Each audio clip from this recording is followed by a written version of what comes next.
Hi everyone, welcome back to my channel. My name is Chris, and for my video today I'm going to be talking about fashion, specifically how to stay stylish over the age of 50. But even if you're not over 50, keep watching because I have lots of common sense tips for you that would help women of any age. So with that said, let's get right into it.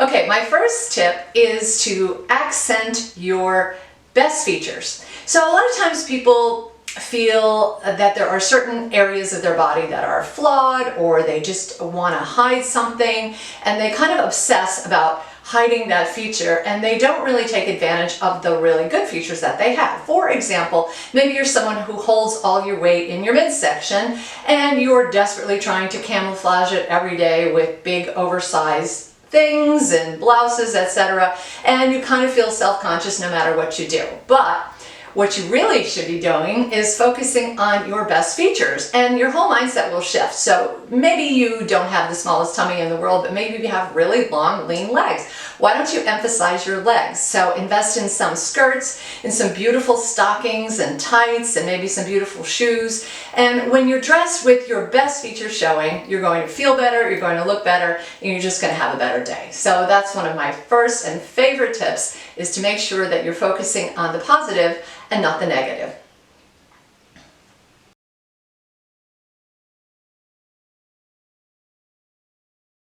My next tip is a game changer, and that is to invest in some really good foundations. So if you've been wearing the same style bra for the last 20 years, or God forbid, the same actual bra for the last 20 years, you definitely need to go shopping, because nowadays manufacturers are making fabulous new garments with all kinds of new technology, and they are addressing a lot of issues that women have, whether it be half-size bands or cups, or wider straps in your bra, or higher sides to keep everything smooth, or in your underwear they have smoothing garments, they have these new technologically advanced fabrics, they have vanishing edges, and even technology that keeps the underwear from riding up or going down. So you definitely want to invest in those. Go out there and do some shopping. I would suggest that you go in person, mostly because you really want to try these things on. And I would also say that if you're going to try on a new bra or underwear, just make sure that you put your clothes on over it to make sure that they're not showing.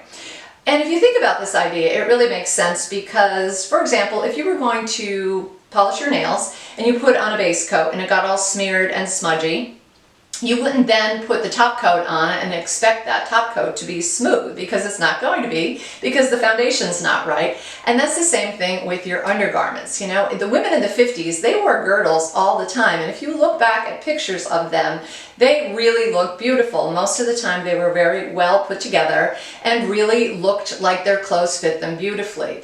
And I'm not suggesting that we go back in time and wear girdles, but I would say take advantage of all the new technology that we have today and really pay attention to your foundation garments, because they can make or break an outfit. Also, a word about sexy lingerie. There's a time and a place for that, but I wouldn't recommend it, say, under that beautiful fitted black dress that you need to wear to a wedding. Most of the time, there's not going to give you that nice smooth silhouette, and it's not going to disappear under your clothing. So time and place for sexy, but when it comes to dressing for every day or for a special occasion, definitely invest in some really good foundation garments.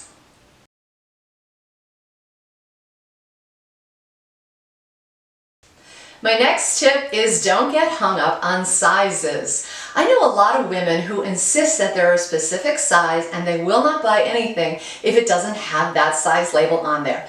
But if you think about it, there are so many different manufacturers. They all have their own sizing scale and their own fit models, and you can't really rely on them being very consistent from one store to the other. So if you are a size 6 in Loft, that doesn't necessarily mean that you're going to be a size 6 in Banana Republic or in ASOS or Topshop or anything like that. You definitely need to try things on. So even if you find the most beautiful pair of pants and you try them on in your standard size 8 and they don't fit you, but you still like the pants, go up a size. It doesn't matter. No one is going to investigate your labels and sneak into your clothes to see what your labels are. Nobody really cares what size you are, and you shouldn't care either. What you should care about is fit, because fit is the number one thing. If your garments fit you, they look better, and that's just fact. Okay, so make sure that you're dressing for fit, and also, you know, look For a good tailor, if you need to tailor your garments, bring in the waistline, take down the hem, pick up a hem, whatever you need to do, tailors can also work wonders for you. And they usually don't charge that much. And if you're going to have a beautifully fitting pair of pants or a gorgeous blouse or something like that, it's going to make you feel better. So definitely avoid worrying about the size and concentrate on the fit, because really the fit is the number one thing.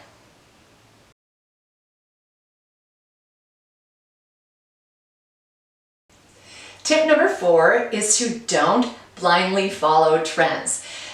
A lot of people equate being stylish with being trendy, but I have to say that that's not necessarily the case. Just because you're trendy doesn't mean you're stylish, doesn't mean you really look that good. Because let's face it, a lot of trends are not for everybody. If you love a trend, if you think it's beautiful and it's going to work for your body style and your lifestyle, absolutely go for it. But if you buy something that's trendy just because everyone else has it and you think that you should, that's probably going to be a mistake. So say, for example, you're self-conscious about your middle, and you see that all of these new high-waisted jeans with the button fronts are really popular. Maybe that's not going to be the best look for you. You don't feel good in them and you don't look like the way you look in them, then don't get them. Get something else. You know, just because it's trendy doesn't mean that you're not going to look good if you don't have it. So absolutely keep that in mind. Also, there are lots of trends out there that are not necessarily meant for someone of a mature age, okay? And I'm looking at you, booty shorts and crop tops. Now, maybe you are a fitness guru and you want to show off your long, lean legs, but I have to say that my ship for booty shorts and crop tops sailed a long time ago. I did that when I was a teenager. I'm not going to do it again. You can almost never compete with an 18-year-old, just saying. So make sure that the trends are age appropriate too.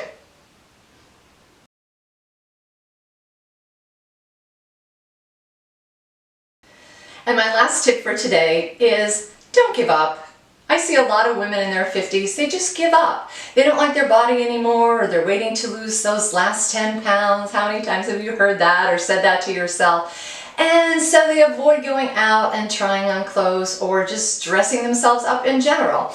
One thing to remember is that just because clothes are fitted or they're a little more tailored doesn't necessarily mean they're not comfortable. Again, it all goes back to that fit. So as comfortable as your leggings and your stretch pants and your loose tops are, they're probably not doing you the service that a better fit could do. So take a friend whose style you admire, go shopping, try a different store, try some new colors on, try some styles on you've never tried before. Have fun with it. Play with accessories and see how you feel. I guarantee that if you put a little bit of effort into it and give yourself a little bit of time and be a little bit patient, you will be able to find things that really make you look good and feel good. So that is it for my video today. I hope you enjoyed these tips. If you did, please give me a thumbs up. Leave any comments that you may have below. And if you have any tips of your own that you want to share with us, by all means, put them down below.